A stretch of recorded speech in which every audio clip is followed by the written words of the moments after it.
Supongo que no hace falta decir que hay juegos que son menos accesibles que otros. Esto no significa que sean difíciles per se, simplemente que hay que tener muchas cosas en cuenta a la hora de afrontarlos. La mayoría de estos juegos mezclan diferentes mecánicas que acaban interrelacionándose, variaciones de estas o incluso acciones que están ligadas a otras acciones. Vale, no te me asustes. Es normal que te quedes un poco de pasta de boniato cuando te enfrentes a tu primer manual o que aparezca el mono con los platillos en la primera vez que te expliquen un juego de mesa. Ya te daré unos consejos un poco más adelante con respecto a esto, pero en este vídeo te voy a hablar de las mecánicas más comunes que se repiten en los juegos de mesa para que te vayas un poco familiarizando con todos estos conceptos. Piensa que saber lo que es un deck building o una colocación de trabajadores te va a facilitar mucho la comprensión de los juegos de mesa. Incluso una vez que vayas avanzando y vayas jugando a muchos juegos de mesa vas a empezar a encontrar patrones que se repiten en diferentes títulos. Bueno, no me enrollo más y arrancamos. Colocación de losetas. Se trata de juegos donde iremos colocando una serie de piezas o losetas en un tablero central o individual para ganar puntos de victoria. Por lo general, la colocación de estas losetas siguen un patrón como la adyacencia o que sean del mismo tipo. El juego por excelencia de colocación de losetas es Carcassonne. En Carcassonne iremos robando losetas por turnos, luego las colocaremos en el área central de juego formando una especie de mapa variable con caminos, iglesias, ciudades que tendremos que ir formando y reclamando para puntuar por ellos una vez completados. Colocación de trabajadores. Esta es una de las mecánicas más comunes.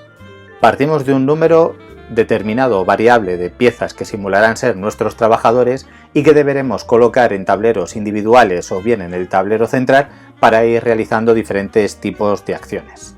A veces las piezas que simulan ser trabajadores se representan con dados y el valor de la cara visible suele estar relacionado con el tipo de acción o recurso donde se coloque. En estos casos, los jugones denominamos estos juegos colocación de trabajadados. Dos ejemplos de este tipo de juegos sería Teotihuacán y Campos de Arle. Campos de Arle nos llevará a gestionar y trabajar nuestro terreno y sacarle el mejor partido. Para ello iremos colocando nuestros 4 trabajadores en un tablero común para realizar acciones y conseguir recursos. En Teotihuacán viajamos al periodo precolombino para formar parte de su historia. Dispondremos de un número de dados que partirán del 1 y que irán evolucionando o envejeciendo según los utilicemos. La selección de acciones dependerá de la casilla donde coloquemos el dado, el valor de este y el número de dados que se agrupen en dicha casilla. Gestión de recursos. Casi todos los Eurogames tienen implementada la mecánica de gestión de recursos. Esta viene a ser la optimización de recursos o grupo de recursos, ya sea como pago para bonificadores de cualquier tipo o para la realización de acciones. El mismo Campos de Arle que mencionábamos hace un ratito es un juego que tiene también implementada, aparte de la colocación de trabajadores, la gestión de recursos. Pero existen un montón de juegos donde está implementada esta mecánica, como ya digo, es algo bastante común. El ejemplo que te traigo para que veas cómo la mecánica se adapta a todo tipo de juegos es Everdell, un juego donde deberemos crear nuestra aldea de animales del bosque estableciendo conexiones y combos con cartas que representan edificios y personajes ligados a los mismos. Y para poder bajar esas cartas de nuestra mano a la zona de juego deberemos, como habrás supuesto, conseguir y pagar recursos. Pujas o apuestas. No creo que entrañen ningún misterio, todos hemos oído hablar del póker, el juego de apuestas por antonomasia. En este tipo de juegos te exigen realizar una apuesta de cualquier elemento del juego, recursos, trabajadores, valores, a un determinado resultado del mismo. Un juego de apuestas muy divertido y original es Downforce.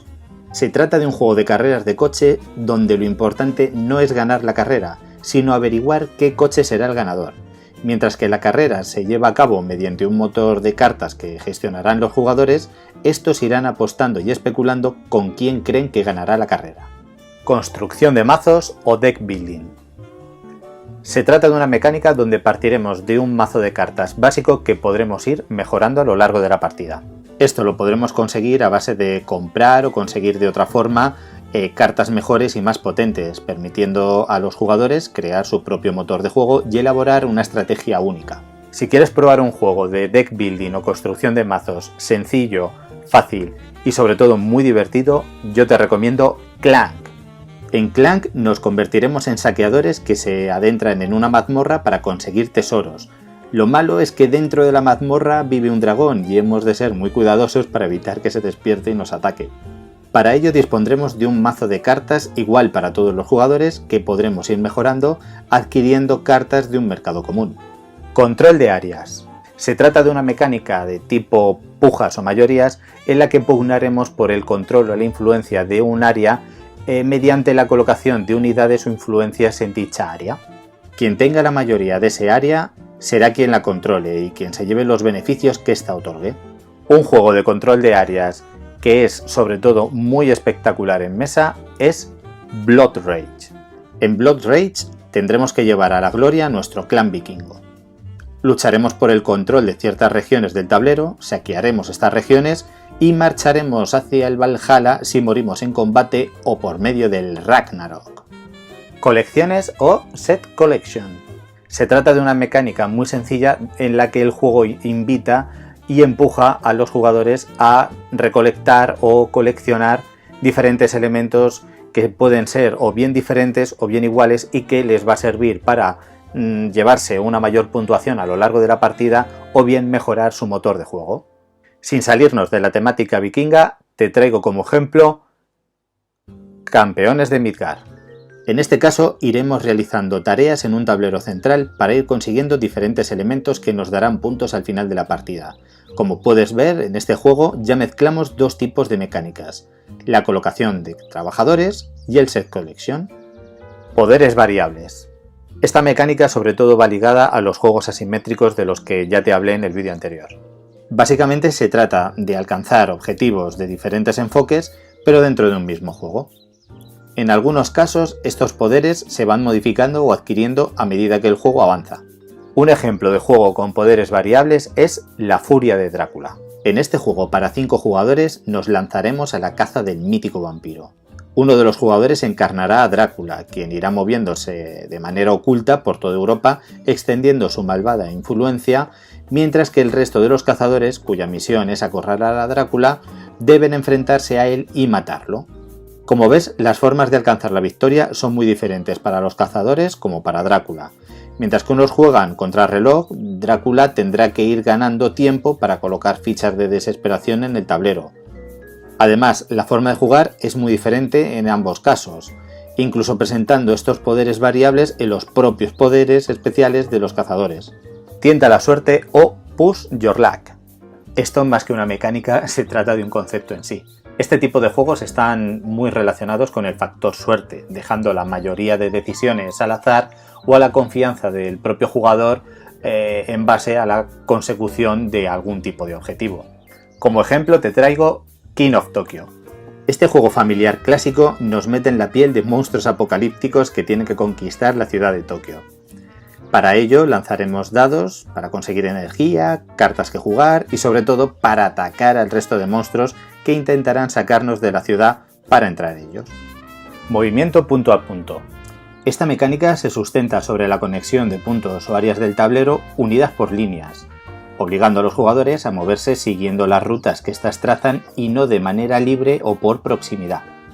Existen un montón de juegos con movimiento punto a punto, entre ellos el propio Pandemic Legacy del que hablamos en el vídeo anterior, pero me apetece enseñarte otro diferente, y ese es Concordia. Este juego ambientado en la antigua Roma, deberemos movernos por el mapa del Imperio Romano siguiendo las rutas, consiguiendo recursos, comerciando con ellos y adquiriendo diferentes tipos de cartas para lograr la máxima puntuación. Movimiento entre áreas y movimiento por casillas. He querido englobar estas dos mecánicas en el mismo grupo porque ambas parten del mismo principio. A diferencia de movimiento punto a punto, aquí nos desplazaremos en base a las reglas de adyacencia de áreas o casillas. Suele ser un movimiento libre, salvo que las reglas del juego modifiquen o limiten dicho movimiento. Dos juegos que presentan este tipo de movimientos serían Mage Knight y Arkham Horror tercera edición. En el primer ejemplo, podríamos movernos por el mapa a través de las casillas hexagonales que dividen cada pieza del mapa. Aquí los movimientos se ven limitados por el tipo de terreno, si es de día o de noche, o por las cartas de movimiento de que dispongamos. En Arkham Horror podremos movernos por áreas adyacentes, salvo que dispongamos de algún poder especial, carta o caigamos en un área concreta que nos permita desplazarnos de punto a punto. Orden de turno variable. El orden de turno variable consiste en una mecánica donde el orden de las rondas no se repite de la misma manera, sino que se determinan por factores como la posición en algún track en el tablero, pujas o incluso debido al propio azar. El ejemplo que te traigo es Brass Birmingham, un auténtico juegazo. Brass Birmingham es un juego económico donde deberemos establecer rutas comerciales y desarrollar nuestras empresas en plena revolución industrial. En este juego, el orden de turno se determina por la cantidad de dinero gastado en la ronda anterior, siendo el que menos dinero haya gastado el primero en el orden de turno y el último quien más haya gastado. Programación de acciones. Se trata de una mecánica donde cada jugador elige generalmente en secreto y de manera simultánea las acciones que va a realizar en su turno. A continuación, se llevan a cabo estas acciones de acuerdo a unas directrices programadas. Un ejemplo de juego con programación de acciones es Juego de Tronos. Aquí tomaremos el control de una de las míticas casas de la popular saga de libros y serie de televisión para luchar por el control de Poniente. Para ello nos enfrentaremos al resto de casas eligiendo en secreto las acciones que queremos realizar. A continuación, revelaremos todas las fichas de acción colocadas y siguiendo un orden establecido podremos luchar, reagruparnos, reclutar más tropas, devastar tierras, prestar apoyo a otras casas o traicionarlas. Tiradas de dados. Bueno, es una mecánica tan conocida como cantidad de variantes tiene. No creo que haga falta explicarlo mucho. Coges un número X de dados, los lanzas y realizas acciones en base a los valores que has sacado, ya sea en conjunto o por separado. Todo el mundo suele asociar esta mecánica al movimiento o al ataque-defensa en los juegos de mesa, pero lo cierto es que se ha sabido darle una vuelta a algo tan trillado. En los viajes de Marco Polo, el valor de los dados y la cantidad de los mismos determinan los recursos y las acciones que vas a poder realizar. En Death of Winter dispondrás de dados en base a la cantidad de personajes que formen tu grupo y la tirada de los mismos será lo que te permita realizar acciones en base al valor de cada uno de los dados. Te he traído estos dos juegos como ejemplo para que veas cómo una mecánica tan sencilla como es la tirada de dados se puede implementar de manera muy original en juegos de corte euro como es por ejemplo Marco Polo y en juegos de corte más temático y más narrativo como puede ser Death of Winter. Como puedes intuir, estas son las mecánicas más repetidas en los juegos de mesa, pero te aseguro que hay muchas más. Algunas de ellas que son una vuelta de tuerca más a estas que ya hemos visto. A medida que vayas probando diferentes juegos y conociéndolos, vas a ir viendo que estas mecánicas te van sonando de algo, vas a establecer conexiones entre unas y otras y te va a ser mucho más sencillo acabar entendiendo estas nuevas mecánicas. Ahora os voy a poner un ejemplo de cómo, conociendo estas mecánicas básicas de las que hemos hablado, se puede entender un juego duro y complejo como es Anachrony. Anachrony es un juego de ciencia ficción donde encarnaremos a una facción que ha de prepararse para el colapso de su mundo a causa del inminente impacto de un meteorito. Para ello deberemos construir edificios, conseguir recursos e incluso viajar en el tiempo. Gana la partida quien más puntos consiga en total. A grandes rasgos, Anachrony mezcla varias mecánicas. La primera sería la colocación de trabajadores. Si te digo eso, ya debes intuir que tendrás que utilizar las piezas de trabajador, en este caso son diferentes científicos, ingenieros, administradores, genios y exotrajes, para realizar acciones y conseguir recursos. También es un juego de gestión de recursos, los cuales tendrás que ir consiguiendo, como hemos dicho, para poder utilizarlos de diferentes formas, como la construcción de edificios en tu tablero personal o como pago para poder realizar diferentes acciones. La construcción de edificios se basa en una colocación de losetas en tu tablero personal, como hemos dicho, en base a unas reglas de pago de recursos y colocación y a su vez esto otorga poderes variables a cada jugador, ya que cada edificio es diferente y hace que cada jugador disponga de acciones extras y específicas para él. También implementa un sistema de pujas, ya que los jugadores podrán pedir recursos al futuro, pero eso implica un riesgo y es provocar paradojas en el espacio-tiempo. Quienes acumulen más paradojas en la línea temporal tendrán que tirar el dado de paradojas, aquí metemos el push your luck o el tienta la suerte, y asumir la penalización.